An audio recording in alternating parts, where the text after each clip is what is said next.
주를 찬송하리라. 소리 높여 주께 영광 돌리며 약속 믿고 굳게 서리라.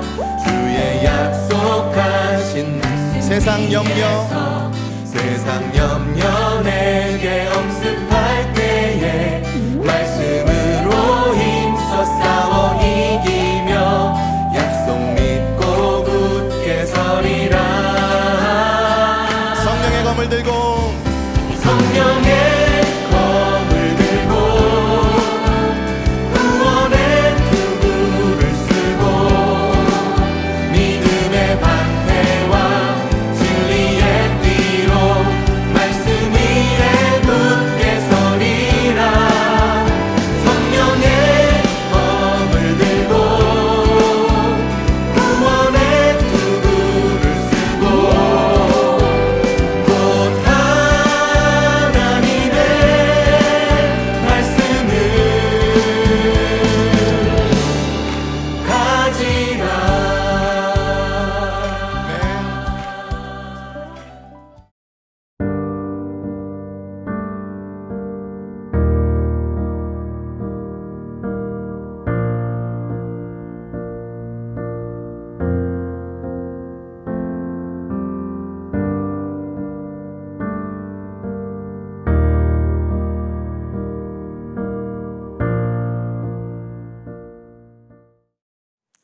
온라인 예배에 함께 하시는 여러분 주님의 이름으로 환영합니다.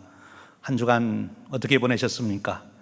주님과 동행하며 주님의 보하심 속에 승리하셨기를 바랍니다. 저도 예배실 안에서 여러분들이 앉은 자리를 보니까 모든 얼굴들이 떠오르고 또 눈에 선하게 보입니다. 속히 뵙고 싶습니다. 주님께서 속히 그렇게 해주시도록 기도하고 있고 또 그리 해주실 줄로 믿습니다. 오늘은 성령 강림 주일입니다. 오늘 예배를 통해서 성령님의 임재하심과 위로하심과 새 은혜 주심이 우리 모두 함께 하기를 바랍니다. 우리 함께 온 마음으로 우리 예배를 드리겠습니다. 진리의 성령이 오시면 그가 너희를 모든 진리 가운데로 인도하시리니 그가 스스로 말하지 않고 오직 들은 것을 말하며 장래를 너희에게 알리시리라. 그가 내 영광을 나타내리니 내 것을 가지고 너희에게 알리겠습니다. 아멘.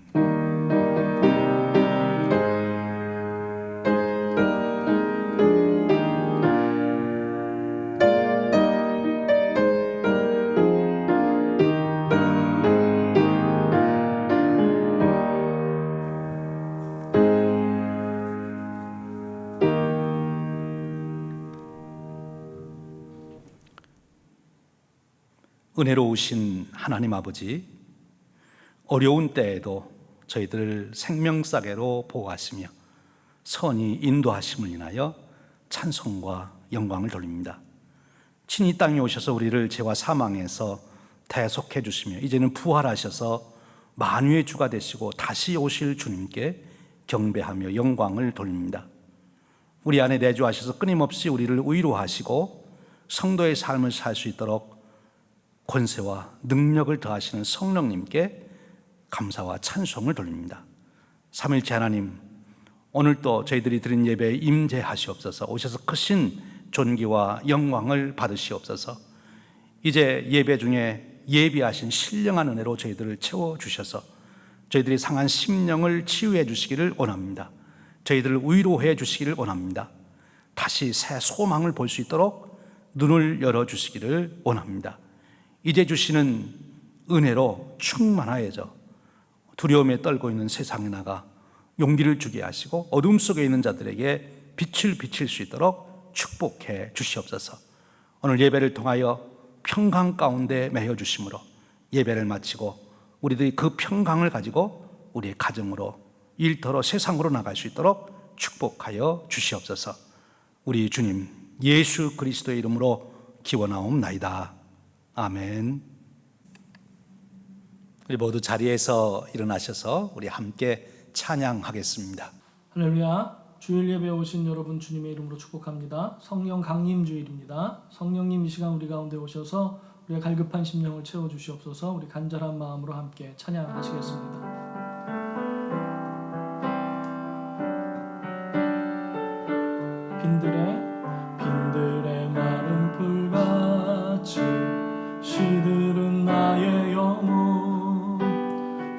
주님의 허락한 성령 간절히 기다리네. 반가운 빗소리 들려 산천이 춤을 추네.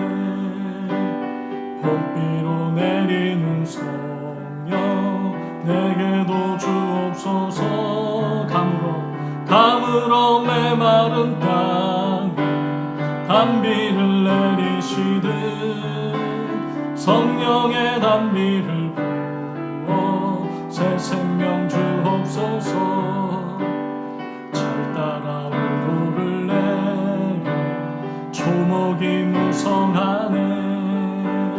갈급한 내 심령 위에 성령을 부으소서. 참되신 사랑의 어려 어길 수 있사오랴. 오늘의 흡족한 은혜 주실 줄 믿습니다. 가물어 메마른 땅에 단비를 내리시듯 성령의 단비를 부어 새 생명 주옵소서. 하늘 문 여소서. 주의 뜻 이루게 성령님 오소서. 이 땅에 영원히 하늘 문 여소서. 주의 뜻 이루게 성령님 오소서. 이 땅에 영원히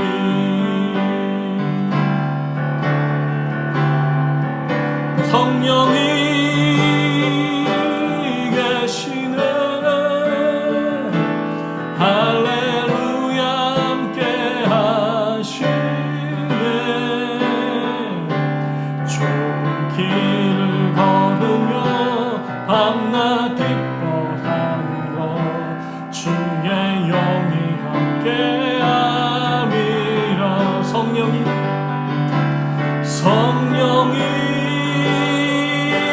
계시네. 할렐루야 함께 하시네. 좁은 길을 걸으며 밤낮 기뻐하는 것 주의 영이 함께하. 우리 한 번 더. 성령이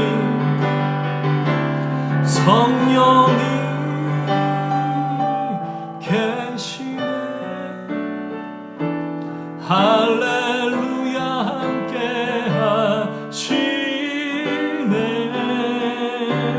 좁은 길을 걸으며 밤낮 기뻐하는 것 주의 영이 함께 함이라.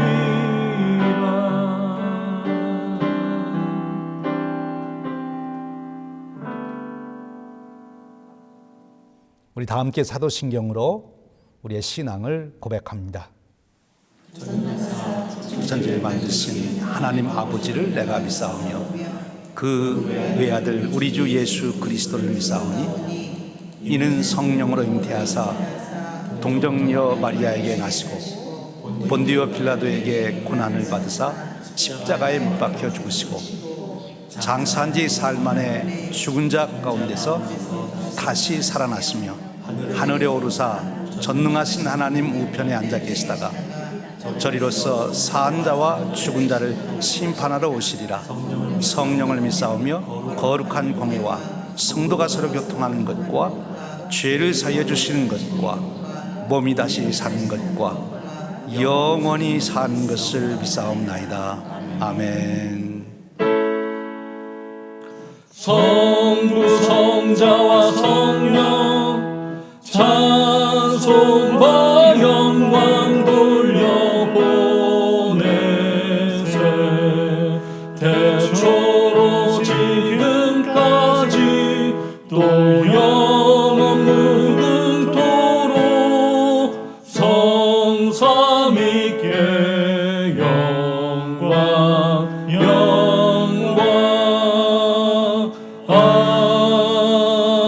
아멘. 함께 함께 기도하시겠습니다. 사랑과 은혜가 충만하신 하나님 아버지, 오늘도 우리에게 예배의 시간과 예배의 자리를 허락하시고 온라인이라는 환경을 통해서도 예배하게 하심을 감사를 드립니다. 마가의 다락방에 임하셨던 성령님, 성령 강림주일 예배 가운데 동일하게 임하셔서 모든 장막과 처소 가운데 있는 어둠의 권세들 물러가게 하여 주시옵고, 코로나19로 인한 모든 두려움과 죽음의 공포가 예수 그리스도의 이름으로 쫓겨가게 하여 주시옵소서. 그리고 그 성령님의 임재로 말미암아 우리의 마음이 하나 되어 이 시대에 주님의 뜻을 이루어 나가기 위한 뜨거운 열정이 우리 가운데 솟아나는 예배가 될 수 있도록 은혜를 더하여 주시옵소서. 자비의 주님, 당신의 긍휼과 자비로 우리의 죄악을 용서하여 주시옵고 정직한 영이 새롭게 되며 구원의 감격이 회복되게 하여 주시기를 간절히 원합니다. 그리하여 우리의 마음과 생각이 주님이 기뻐하시는 일에 온전히 드려지는 마음과 생각이 될 수 있도록 인도하여 주시옵소서. 이스라엘아 들으라, 너희 하나님 여호와는 오직 유일한 여호와시니 너는 마음을 다하고 뜻을 다하고 힘을 다하여 주 너희 하나님을 사랑하라고 말씀하셨습니다. 주님, 우리가 세상을 사랑하지 아니하고 주님을 사랑함으로 이 시간 예배하오니 이 시간 여호와를 기뻐하는 것이 우리의 힘과 능력이 됨을 경험하는 예배가 될 수 있도록 역사하여 주시옵소서. 역사의 주관자 되시는 주님, 포스트 코로나 시대에도 주님은 선하게 역사하실 것을 믿습니다. 그렇기에 우리는 성전 예배의 재개를 바라보며 함께 준비하고 기도하고 있습니다. 마스크와 장갑을 끼고 발열을 체크하고 6피트의 거리를 두고 앉아서 예배할 것입니다. 그때에 당신은 우리 가운데 임하실 것을 믿습니다. 서로 거리를 두고 목례로 인사하겠지만 그리스도 안에서의 사랑과 화목이 우리 가운데 충만할 것을 믿습니다. 그렇기에 리오프닝 성전 예배 재개를 위해 새롭게 감당해야 하는 일들을 합력하여 지혜롭게 잘 준비하게 하시고 이것을 위하여 헌신하는 모든 손길을 통해 주님이 기쁘게 흠양하시는 성전 예배 재개의 준비 과정이 될 수 있도록 축복하여 주시옵소서. 그리고 그때에도 온라인, 오프라인 모든 예배에 놀라운 성령의 기름 부으심이 있는 예배가 될 수 있도록 은혜 더하여 주시옵소서. 또한 이 모든 전염성 질병으로 인한 일들을 끝내실 여호와 하나님을 더욱 신뢰하며 바라보는 우리 모두가 될 수 있도록 굳건한 믿음을 허락하여 주시옵소서. 사랑의 주님, 우리 성도님들의 삶의 자리에 주님이 주시는 채움의 은혜가 있기를 간절히 기도합니다.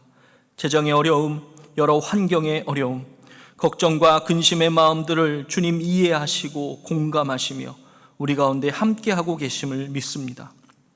그리고 그 모든 것들을 해결하여 주시고 채워주실 것을 더욱 믿고 간구합니다. 모든 처소와 장막과 사업장, 기업에 축복의 문들이 열려지게 하여 주시옵고 넉넉하게 채우시는 주님의 손길을 경험할 수 있도록 인도하여 주시옵소서. 양로원에 병원에 계신 모든 분들 안전하게 지켜보아여 주시옵소서. 의료진으로 봉사하는 분들의 건강을 지켜주시옵소서. 무엇보다 주님, 이 어려운 시기에 차별과 폭력의 일들이 그치게 하여 주시사 강팍하여진 마음이 부드러워지게 하여 주시고 하나님에 의해 창조된 우리 모두는 높고 낮음 없이 모두 주님이 사랑하시는 존귀한 영혼임을 깨닫게 하여 주시옵소서.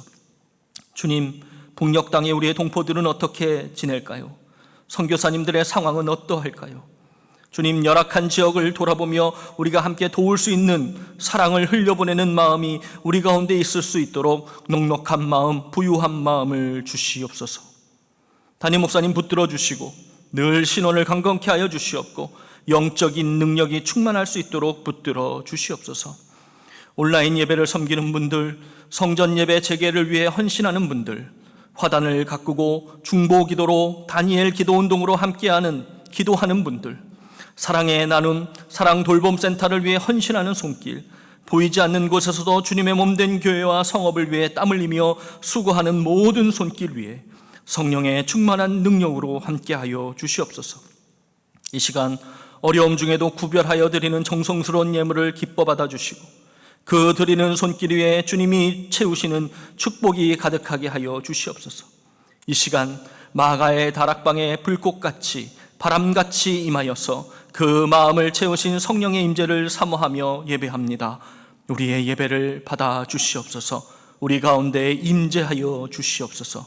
이 모든 말씀 존귀하신 우리 구주 예수 그리스도 이름으로 간절히 기도하옵나이다. 아멘. 주기도문 하시겠습니다. 하늘에 계신 우리 아버지여, 이름이 거룩히 여김을 받으시오며 나라의 임하옵시며 뜻이 하늘에서 이룬 것 같이 땅에서도 이루어지이다. 오늘날 우리에게 일용할 양식을 주옵시고 우리가 우리에게 죄 지은 자를 사하여 준 것 같이 우리 죄를 사하여 주옵시고 우리를 시험에 들게 하지 마옵시고 다만 악에서 구하옵소서. 대개 나라와 권세와 영광이 아버지께 영원히 있사옵나이다. 아멘.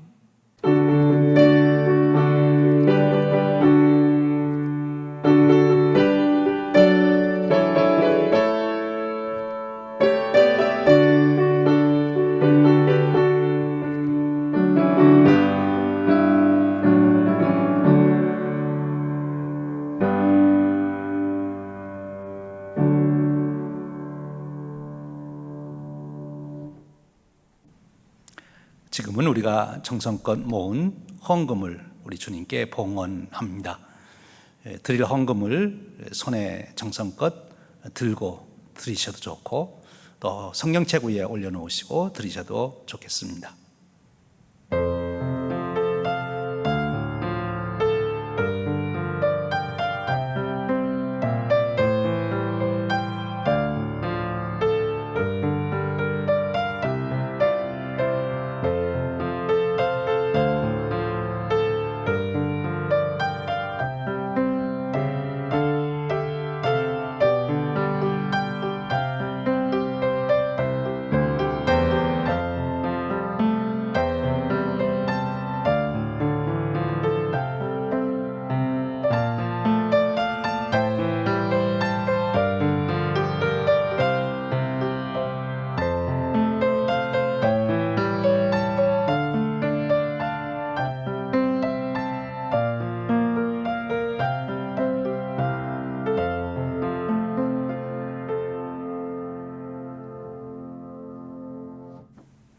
우리 함께 기도하겠습니다. 은혜로우신 하나님 아버지, 오늘도 저희들을 예배의 자리로 부르시니 만만 감사합니다. 오늘도 예배에 나오며 하나님께서 저희를 향하여 베푸신 크고 놀라운 축복을 헤아려 봅니다. 온 천하보다 귀한 생명 주시되 저희들을 부르시고 인치셔서 하나님의 자녀 삼으시고 하늘나라의 상속자로 세우시니 만만 감사합니다. 이 땅에 사는 동안에도 우리의 온갖 필요한 것들을 공급하여 주시되 무엇보다 가정을 저희들에게 주셔서 함께 하나님의 사랑과 축복을 나누고 그 축복을 이어가게 하시니 감사드립니다. 또한 저희들에게 선한 이웃 좋은 친구들 주셔서 함께 의지하게 하시고 삶을 나누며 격려하게 하시니 감사합니다. 무엇보다도 예수 그리스도의 피를 나는 믿음의 형제자매들을 주셔서 함께 하나님의 축복과 사랑을 나누게 하시고 함께 하나님 주신 뜻을 사명을 이루어가게 하시니 감사드립니다. 또한 저희들에게 귀한 생업들을 주셔서 필요한 양식들을 공급하여 주시고 그 일을 통하여 이웃을 섬기며 우리의 필요한 것들을 채워가며 보람을 얻게 하심을 감사드립니다. 온갖 귀한 자연 만물을 저희들에게 주셔서 우리의 삶을 풍요롭게 갖고 가게 하시니 감사합니다. 지난 한 주간도 어려운 중이지만 저희들에게 때를 따라 위로와 기쁨의 일들을 허락하셨으니 감사드립니다. 하나님, 저희들에게 주신 이 모든 은혜가 감사하여 오늘 예배에 나오며 빈손 나오지 않고 하나님 주신 물질의 일부를 구별하여 하나님께 드립니다. 하나님, 은혜가 감사하여 감사의 예물을 드리고 만물의 주인이 아버지신 것을 고백하며 예물을 드리고 특별히 하나님 뜻을 이루고자 헌신하여 예물을 드립니다. 하나님, 귀한 이 예물을 산 제물로 받아 주시옵소서. 하나님, 축복하셔서 쓰여지는 곳마다 하나님 나라가 확장되게 하시고 하나님의 사랑과 축복이 나눠지게 하시고 교회가 세워지고 영혼 구원의 역사가 있게 하시고 위로가 나눠지도록 축복해 주시기를 원합니다. 귀한 예물을 드린 손길들 언약하신 대로 축복하여 주셔서 누르고 흔들어 넘치게 하시고 평생토록 이웃을 돕고도 남음 있는 넉넉한 삶이 되도록 은혜 베푸시길 원합니다. 하나님, 이 시간 특별히 간구합니다. 코비드-19으로 많은 어려움을 저희들이 겪사오니 긍휼히 여겨주시옵소서. 속히 이 재난에서 저희들을 건져주시기를 원합니다. 특별히 이를 위하여 수고하는 의료진들과 정부의 지도자들에게 지혜와 보호하심으로 함께하여 주시고 저들의 수고가 헛되지 않게 하시고 속히 저들의 수고로 인하여 많은 발전이 올 수 있도록 은혜 베풀어 주시기를 원합니다. 하나님, 이 시간 간절히 기도합니다. 우리 사랑하는 성도님들 이 모든 질병에서 눈동자와 같이 지켜주시기를 원합니다. 또한 경제적으로도 많이 어렵습니다. 사업하시는 가정 특별히 주님 긍휼히 여겨주시고 저들이 일터에서 이 어려움을 잘 극복할 수 있도록 주님께서 인도하시고 공급해 주시기를 원합니다. 낙심치 않게 하시고 하나님 주신 지혜와 인내와 능력으로 이 어려움을 이길 수 있도록 축복해 주시옵소서. 새로운 일자리를 찾는 분들에게는 속히 새 일처를 찾을 수 있도록 길을 열어주시기를 원합니다. 하나님 아버지, 시간 간절히 기도합니다. 지금도 온 세계에 각종 질병과 전쟁과 테러와 범죄로 고통을 당하는 백성들을 긍휼히 여겨주시고 오직 하나님만이 저들을 구할 수 있사오니 주님 속히 건져주시기를 원합니다. 특별히 선교지 기억하시고 박해를 당하는 우리 형제자매들을 긍휼히 여겨주시기를 원합니다. 오늘 또 예배를 통하여 우리에게 충만한 기쁨과 은혜로 채워 주시옵소서. 우리 주님 예수 그리스도의 이름으로 기도하옵나이다. 아멘. 이제 말씀을 듣겠습니다. 오늘 우리에게 주시는 하나님의 말씀은 요한복음 20장 19절에서 23절 말씀입니다. 요한복음 20장 19절에서 23절 말씀입니다. 우리 한 목소리로 읽도록 하겠습니다. 이날 곧 안식 후 첫날 저녁 때에 제자들이 유대인들을 두려워하여 모인 곳에 문들을 닫았더니 예수께서 오사 가운데 서서 이르시되 너희에게 평강이 있을지어다. 이 말씀을 하시고 손과 옆구리를 보이시니 제자들이 주를 보고 기뻐하더라. 예수께서 또 이르시되 너희에게 평강이 있을지어다. 아버지께서 나를 보내신 것 같이 나도 너희를 보내노라. 이 말씀을 하시고 그들을 향하사 숨을 내쉬며 이르시되 성령을 받으라. 너희가 누구의 죄든지 사하면 사하여질 것이요 누구의 죄든지 그대로 두면 그대로 있으리라 하시니라. 이 말씀은 오늘 우리에게 주시는 살아계신 하나님의 말씀입니다. 아멘.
여러분 신앙생활 하시며 끊임없이 일어나는 갈등은 무엇입니까? 또 질문은 무엇입니까? 예배를 자주 드리게 되다 보면 그런 생각도 들죠.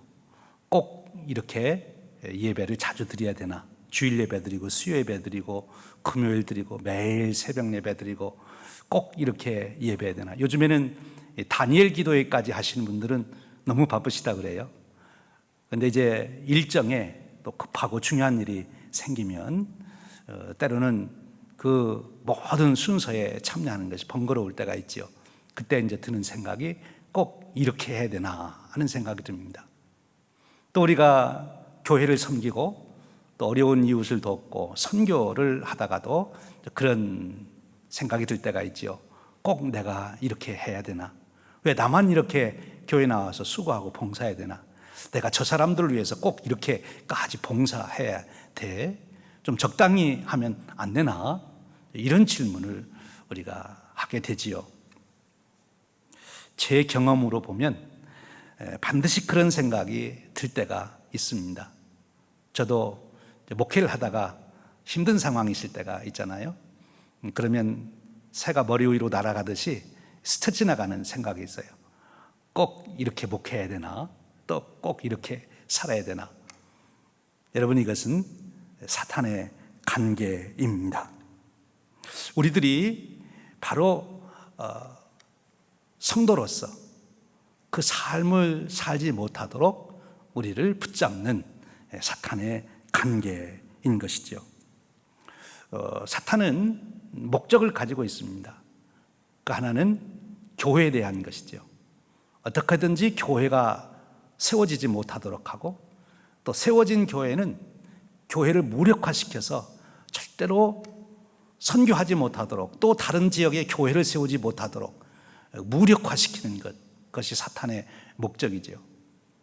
우리 성도들을 향하여서는 그런 목적을 가지고 있죠. 절대 교회는 나가도 예수님은 영접하지 말아라. 그러나 이미 거듭남의 은혜를 체험한 자들에게는 그래, 내가 이제 구원은 받았지만 그렇으면 됐지, 내가 뭘 그렇게 교회를 열심히 섬기려고 하고 복음을 전하려고 하느냐, 힘들지 않냐, 그렇게 우리를 유혹하게 됩니다. 그리고 우리에게 준 은사를 묻어두고 활용하지 못하도록 그렇게 방해를 하게 된 것이지요.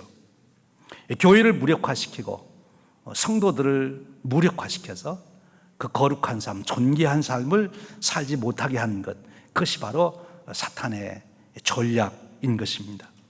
그런데 사탄이 그렇게 교회를 공격하고 또 성도들을 공격할 때 그에게 무엇을 가지고 그러면 성도들을 그렇게 공격할 수가 있습니까? 어떻게 하면 교회가 또 성도들이 바로 그런 공격에 굴복을 당하게 되는 것입니까?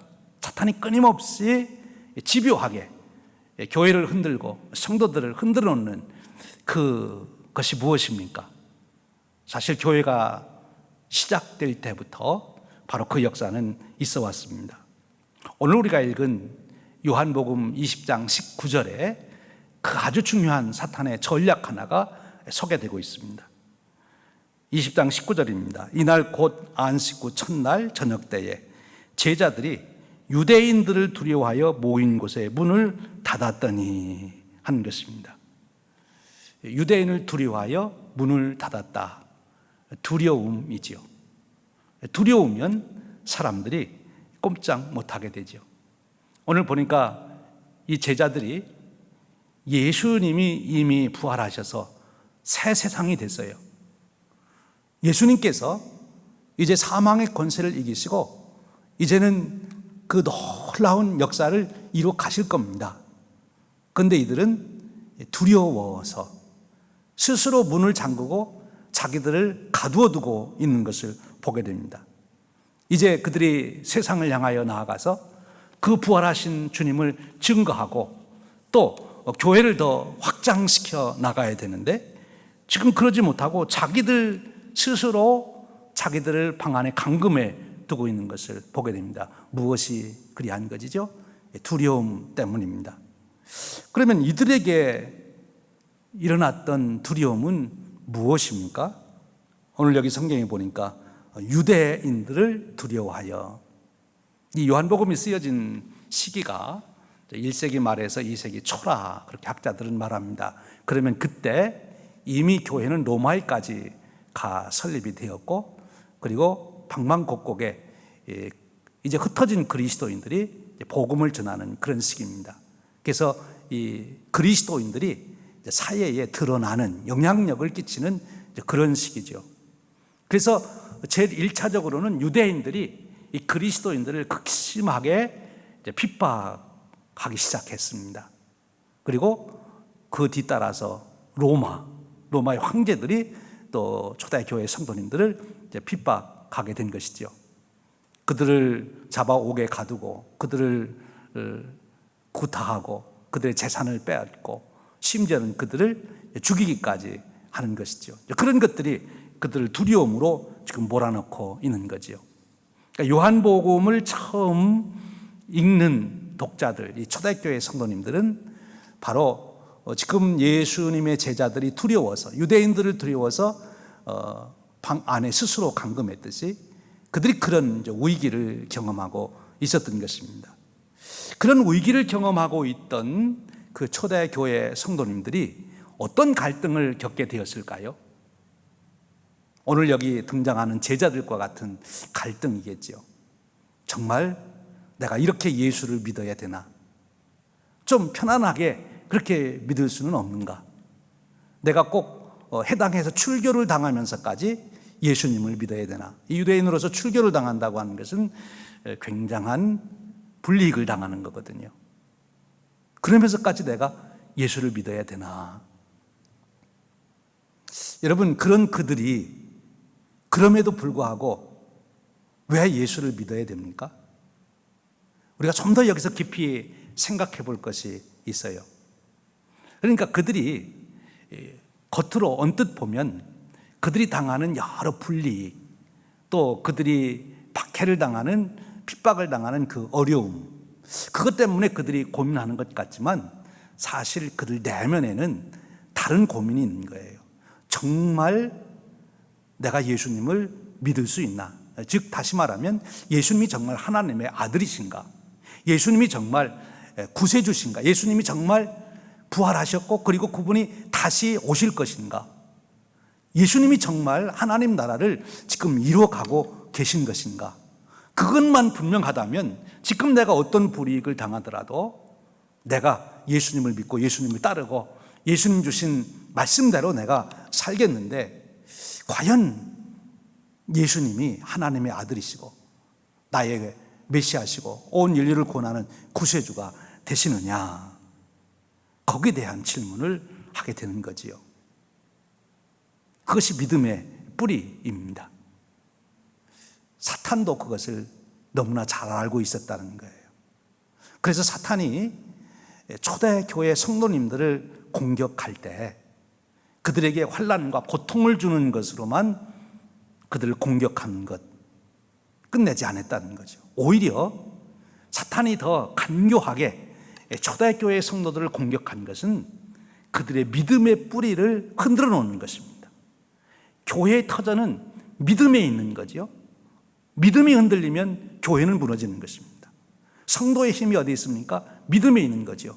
믿음이 흔들리면 성도의 삶은 흔들리는 거예요. 그래서 사탄의 관계는 그들의 믿음을 흔들어 놓는 것입니다. 바로 예수 그리스도에 대한 믿음을 흔들어 놓는 것이지요. 그래서 그들은 놀라운 전략 하나를 세웠습니다.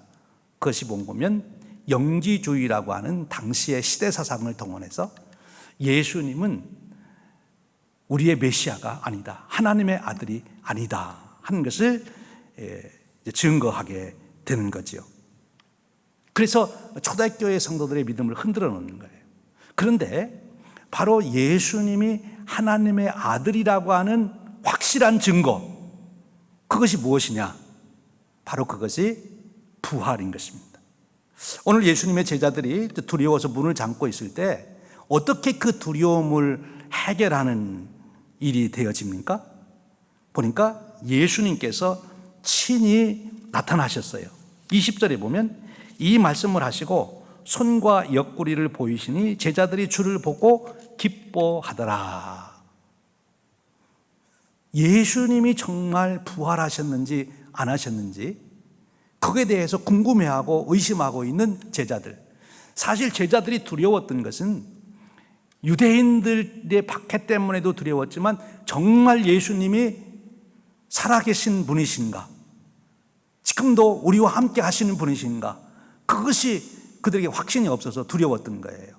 그 핍박을 감당할 수 없었던 거예요. 그래서 예수님이 나타나셔서 그들에게 예수님의 부활하심을 확증해 주신 거예요.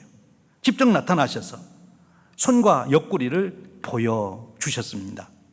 그것으로서 이제 제자들은 답을 얻은 거죠. 아, 예수님은 죽은 것으로 끝나지 않고 이렇게 다시 살아나셔서 우리와 함께하고 계시다. 이제는 제자들에게 평강이 주어지는 것입니다.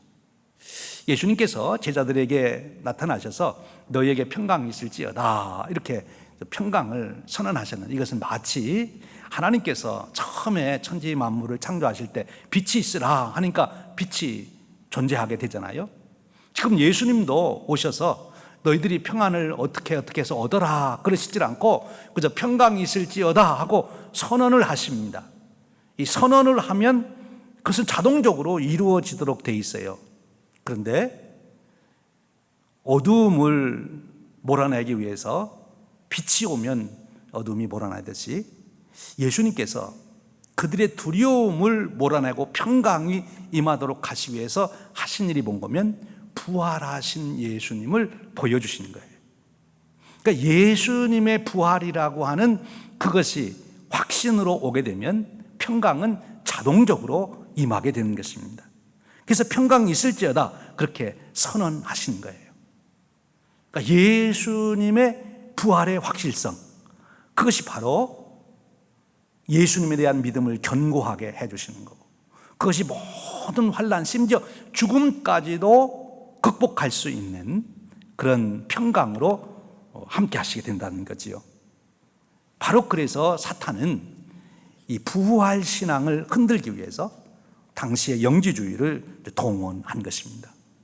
이 영지주의는 당시에 헬라의 사상 또는 애굽의 사상 또 인도의 사상, 그 인도의 철학이나 신지학 이런 모든 그 당시 세상의 종합적인 종교 사상들을 동원해서 그 예수님의 부활이 거짓이다, 그거를 자꾸 증명하는 거예요.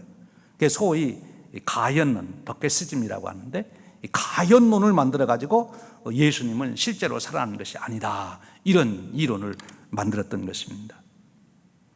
지금 예수님의 제자들에게 있어서도 그 문제의 핵심은 정말 예수님께서 부활하신 주님을 내가 확신하느냐 하는 것이고, 지금 요한복음을 읽는 초대 교회 성도님들도 그들이 극심한 환난 중에 결국 그것을 이길 수 있는 것은 예수님에 대한 믿음이에요. 그리고 그 믿음의 확실한 근거는 예수님의 부활에 대한 신앙인 것입니다. 오직 예수님만이 부활하셨고 예수님만이 그러기에 유일한 하나님의 아들이시고 그러기에 예수님만이 유일한 우리의 구세주가 되신다, 이 확신을 그들이 갖도록 하신 것이지요. 그런데 이제 여기에 문제가 생긴 거예요.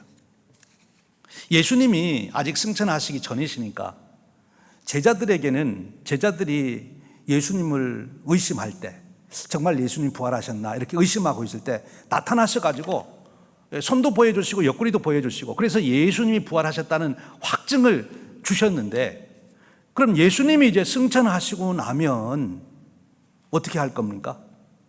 예수님이 정말 부활하셨는지 거기에 대해서 믿음이 흔들릴 때, 세상의 지식과 세상의 사상 때문에 그들이 부활신앙에서 흔들릴 때, 그러면 어떻게 그들에게 부활신앙을 심어줄 수 있느냐 하는 거지요.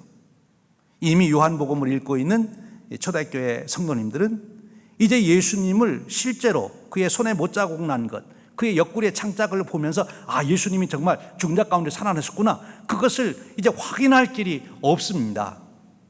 그럼 그런 자들에게는 어떻게 예수님의 부활신앙을 심어줄 것이냐 하는 거예요. 어떻게 합니까? 오늘 예수님께서 아주 놀라운 말씀을 주십니다. 무슨 말씀이십니까? 21절부터 22절까지 말씀이에요. 예수께서 또 이르시되 너희에게 평강이 있을지어다. 아버지께서 나를 보내신 것 같이 나도 너희를 보내노라. 이 말씀을 하시고 그들을 향하여 숨을 내쉬며 이르시되 성령을 받으라. 성령을 받으라. 이 말씀입니다.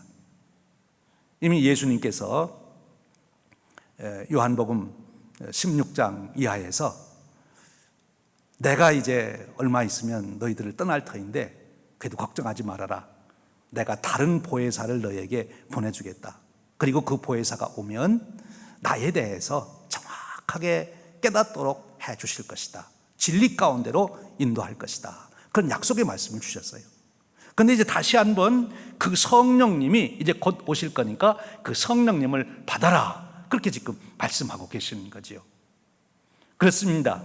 예수님의 부활신앙을 이제 확증해 주실 수 있는 분은 보혜사 성령님이신 것입니다. 그래서 예수님께서 보혜사 성령님을 보내주신 거예요. 초대교회 그 무서운 환난과 핍박을 받는 중에 정말 이렇게까지 하면서 예수를 믿어야 되나, 이렇게 예수를 믿어서 내게 어떤 것이 주어질 것인가 갈등이 오고 의심이 오던 그들에게 예수님이 하나님의 아들이시여 우리의 구세주 되시여 다시 오실 주님이신 것을 확증해 주시는 사건으로 성령님이 오시는 거예요. 이 보혜사 성령님이 오셔서 하시는 일이 바로 진리 가운데로 인도하는 것입니다. 이 보혜사라는 말은 원래 누구에게 붙여진 이름이에요? 예수님의 이름이에요. 예수님이 보혜사이신데 예수님이 가셨으니까 다른 보혜사를 우리에게 주시겠다. 그분이 성령님이신 거지요. 그러니까 예수님이 이 땅에 계셔서 그 신앙을 확증해 주실 수 있도록 하시던 것처럼 이제 성령님께서 그렇게 오셔서 그 역사를 이루실 거라는 거예요. 여러분, 그래서 우리가 거듭난다고 하는 것, 정말 예수님을 내 구주로 영접하는 그 사건은 인간의 지식과 경험으로 되는 것이 아니라 성령님의 역사하심으로 돼요. 이미 예수님께서 니고데모와의 대화를 통해서 성령님께서 이루실 거듭남의 역사를 말씀하셨지 않습니까? 그 거듭남의 역사가 어떻게 이루어지는 것입니까? 부활하신 주님을 믿는 거예요. 그 주님을 영접하는 거예요. 그런데 그것은 성령님의 역사입니다. 우리가 놀라운 신비 가운데 하나는 똑같이 예수님에 대한 이야기를 듣고 예수님이 부활하셨다는 이야기를 듣고 예수님이 우리의 구주가 되신다는 말씀을 들어도 어떤 사람은 그것을 믿고 영접하고 그 은혜를 누리는데 어떤 사람은 아무리 들어도 이해도 못하는 분들이 계시단 말이에요. 그거 어떻게 설명할 수 있을까? 그것은 성령님께서 깨우쳐 주시는 그 은혜가 있는 자, 성령님이 역사하실 때 그 믿음을 갖게 된다 하는 것입니다. 이제 예수님을 믿을 수 있는 절대적인 조건은 성령님이 오셔서 예수님을 구주로 확증해 주시는 것, 예수님이 부활하셨음을 확증해 주시는 것이고 다시 오실 주님을 깨닫게 해 주시는 것입니다. 그것이 성령님께서 이루시는 일이에요. 이제 오늘 말씀을 보면서 우리 아주 중요한 말씀 하나를 발견하게 됩니다. 예수님께서 제자들에게 평강이 있을지어다 이렇게 말씀하시면서 아버지께서 나를 보낸 것 같이 나도 너희를 보내노라, 이 선교를 명령하시는 거죠. 선교를 하라는 거예요. 세상으로 나가 복음을 전해라. 세상으로 나가서 교회를 세워라. 세상으로 나가서 영혼을 구원하라. 세상으로 나가서 하나님 나라를 세우라고 말씀하신 거예요. 이것이 교회의 사명이고 성도의 사명입니다.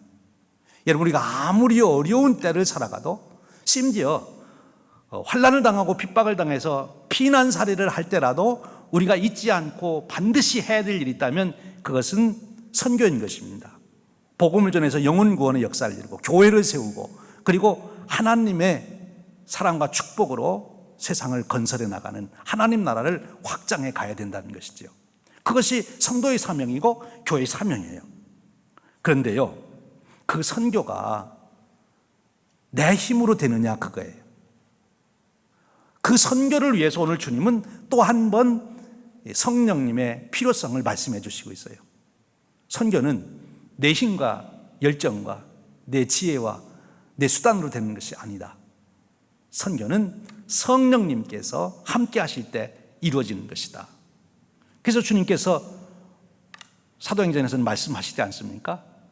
성령 임하면 너희가 권능을 받고 내 증인이 되리라. 성령님이 임하셔야, 그래야 선교가 이루어지는 것입니다.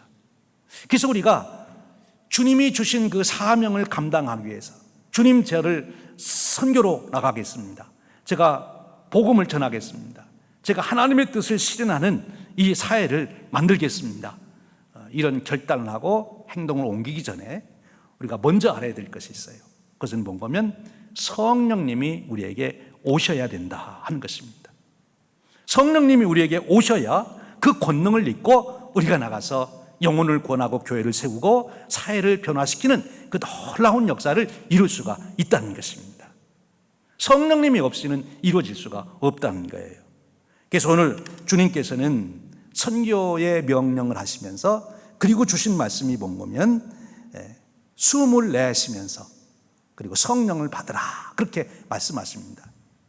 왜 숨을 내쉬면서 성령을 받으라 하셨을까요? 여러분, 숨이 무엇입니까? 하나님께서 아담을 창조하실 때 어떻게 하셨죠? 흙으로 그 형체를 만들어 놓고 거기에 생기를 불어넣으셨어요. 하나님의 숨을 불어넣으신 거죠. 그래서 여기 숨은 곧 생명을 말합니다. 주님이 주시는 생명, 우리가 자연적으로 가지고 있는 생명이 아니라 주님이 주시는 또 하나의 생명이 우리 속에 들어오는 것이지요. 그것이 성령님이 임하시는 거예요. 놀라운 주님의 역사이십니다. 그러니까 생명이 없는 자는 죽은 것처럼 성령님이 없는 사람은 죽은 신자예요. 실제로 신자가 성도가 된 것이 아니죠. 생명이 주어져야 아담이 사람이 되는 건 아닙니까? 예수님이 주시는 성령님이 우리에게 임하셔야, 그래야 우리가 성도가 되는 것이고 그리스도인이 되는 것입니다. 그것을 우리는 중생이라 그렇게 표현할 수 있지요. 주님을 영접하는 것 그 자체가 바로 주님의 숨, 생명을 받는 것이다 하는 것입니다. 우리 속에 새로운 생명의 역사, 부활의 생명의 역사가 우리 속에 작동하기 시작하는 거죠. 사랑하는 여러분, 성령님이 저와 여러분에게 임하신 이 놀라운 축복이 여러분들에게 깨달아지고 이것이 확신이 되고 이 역사가 여러분들에게 주어지시기를 주님의 이름으로 축원합니다. 선교를 하기 위해서는 성령님의 오심이 먼저 있어야 돼요.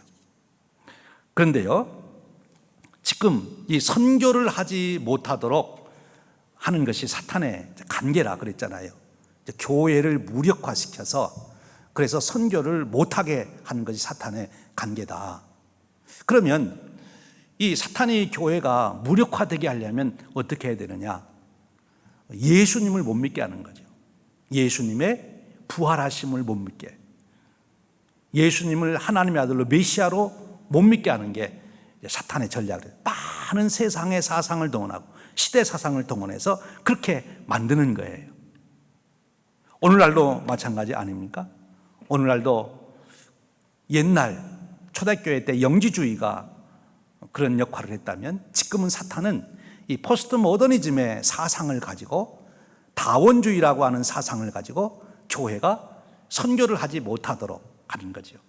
여러분, 다원주의 사상의 제일 중요한 것이 무엇인지 아십니까? 우리 선교와 관련해서 그것은 예수 그리스도의 유일성, 예수님만이 하나님의 아들이시고 우리의 메시아가 되시고 그분만이 구세주라고 하는 것을 증거하지 못하는 게 하는 것이 다원주의 사상이에요. 왜 꼭 교회만, 기독교에만 구원이 있다고 하느냐? 다른 종교에도 다 구원이 있지 않냐? 그래서 그렇게 주장하는 거예요.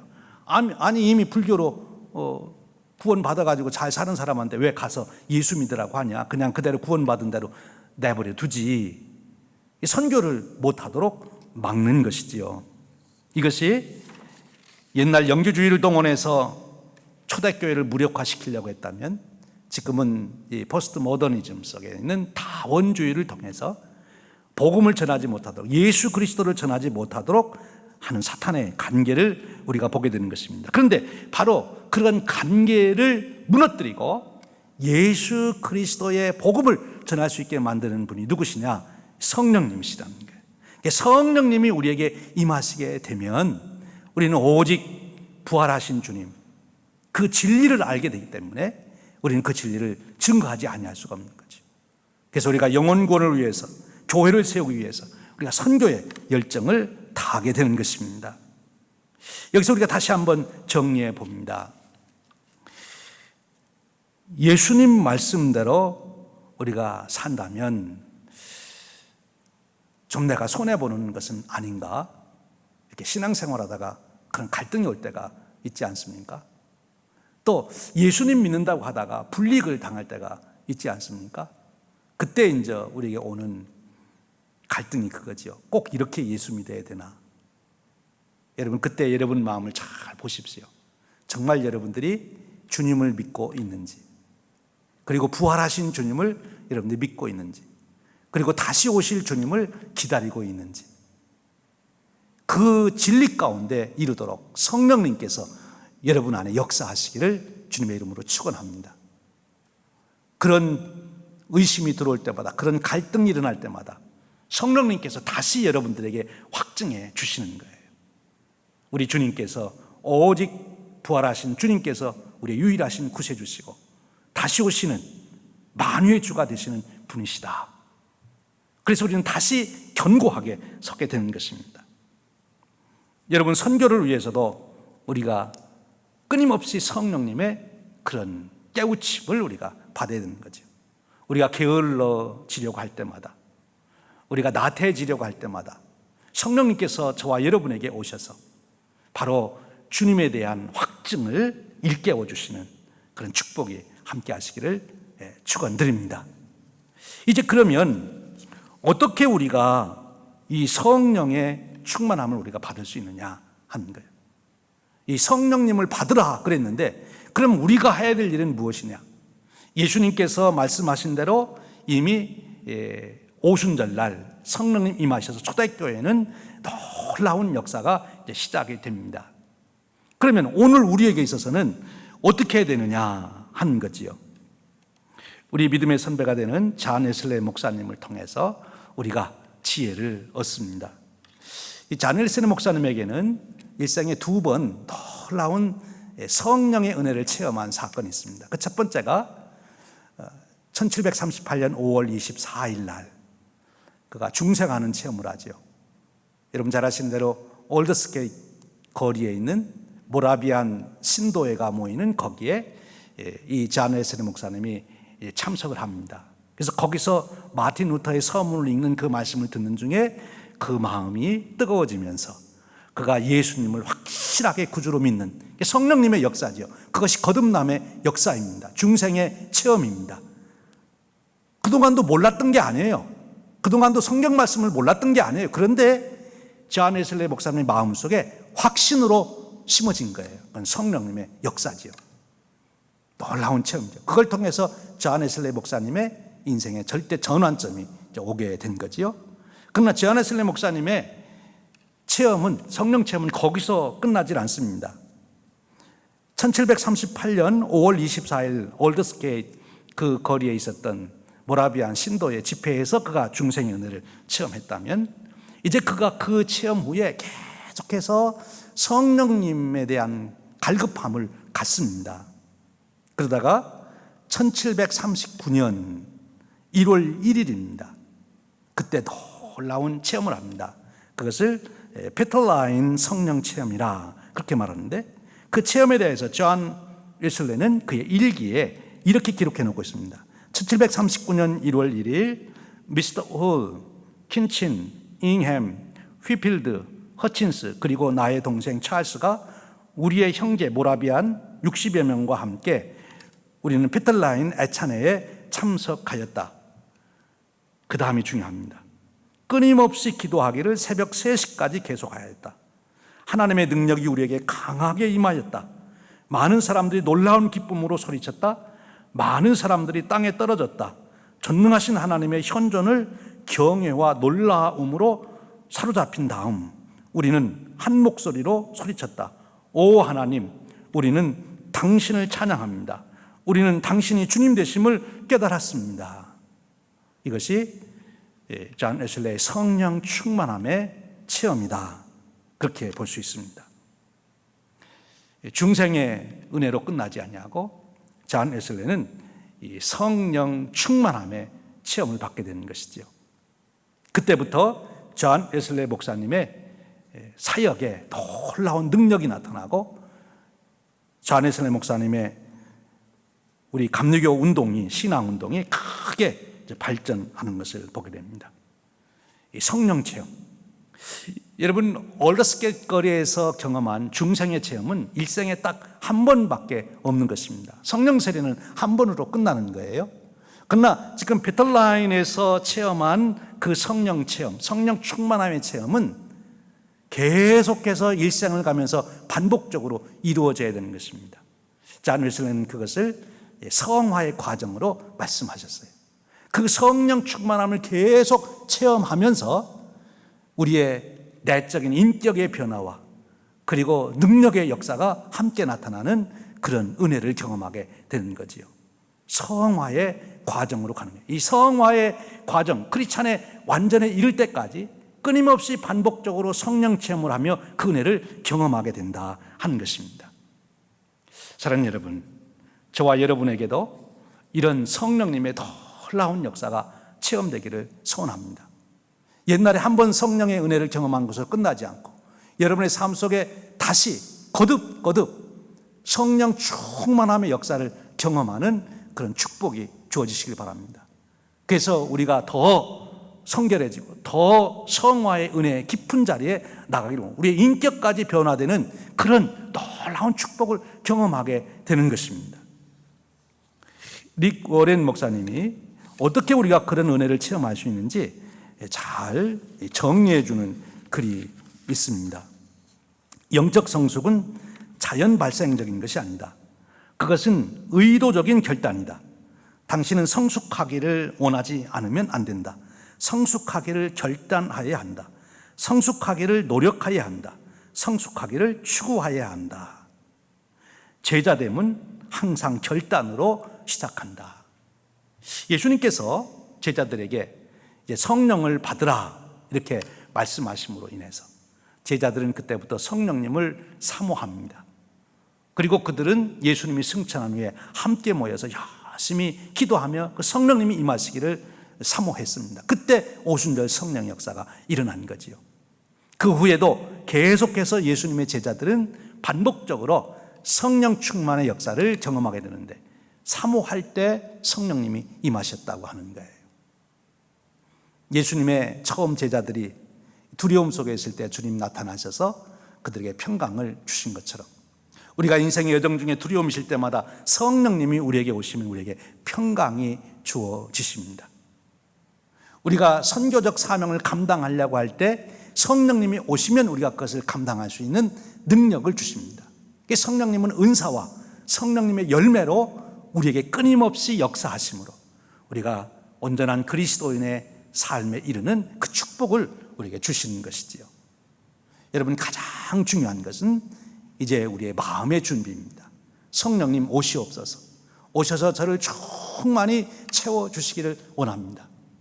성령 충만을 위하여 사모하고 성령 충만을 위하여 간구하고 성령 충만을 받기를 결단할 때 성령님께서 어느 날 우리에게 오셔서 우리에게 그와 같은 놀라운 은혜로 역사하십니다. 이 놀라운 축복이 저와 여러분의 일생 가운데 끊임없이 반복되는 그런 은혜가 있으시기를 주님의 이름으로 축원드립니다. 우리 함께 기도하겠습니다. 은혜로우신 하나님 감사합니다. 오늘 저희들을 부르셔서 성령님을 사모할 수 있는 마음을 일으켜 주시니 감사합니다. 주님께서 제자들에게 숨을 내쉬며 성령을 받으라 하실 때 그 제자들이 이제 오실 성령님을 기다리고 사모하고 준비한 것처럼 이제 저희들도 삶의 순간순간 성령님이 오시기를 간절히 사모하며 살아가는 저희들 되게 하시고, 간구하는 저희들 되게 하시고, 성령 충만함을 경험하기를 결단하는 저희들이 되도록 축복해 주시길 원합니다. 성령님, 저희들의 인생 여정에 찾아오셔서 예수님을 확실히 깨닫고 의지할 수 있는 진리 가운데 이르게 하시고, 또한 주님 분부하신 선교적 사명을 감당할 수 있는 능력 있는 삶을 살 수 있도록 역사하여 주시옵소서. 우리 주님 예수 그리스도의 이름으로 기도하옵나이다. 아멘.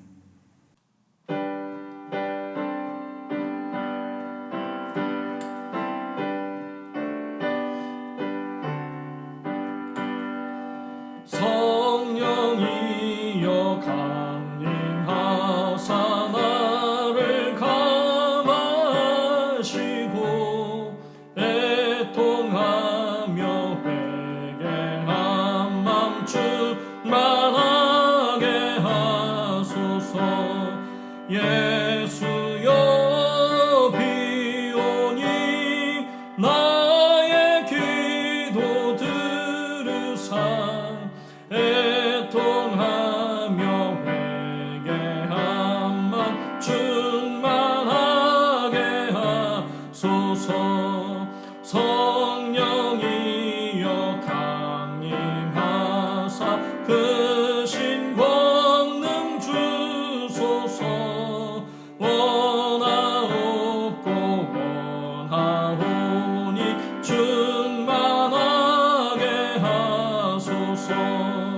예수여 비오니 나의 기도 들으사 애통하며 회개한 맘 충만하게 하소서.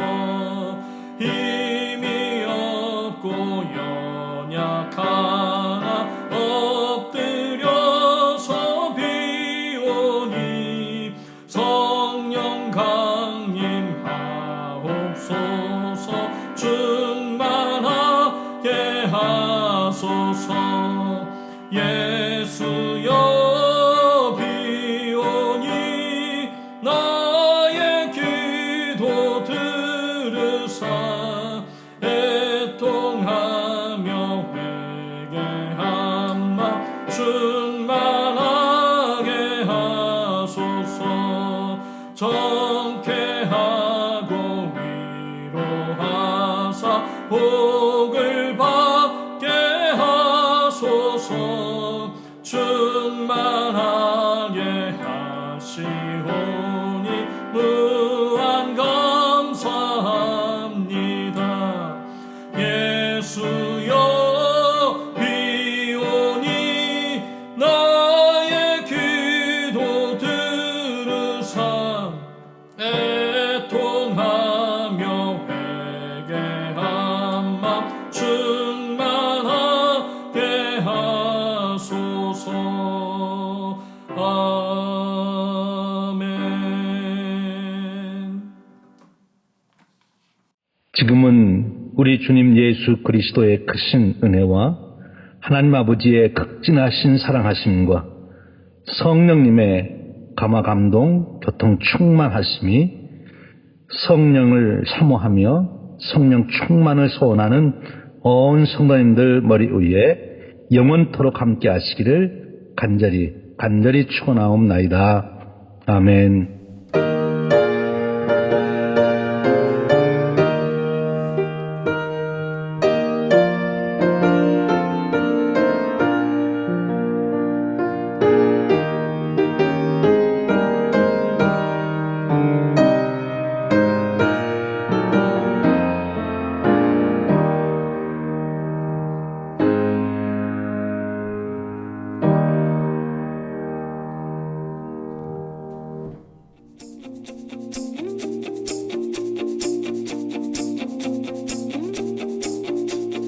고된 하루 지친 어깨에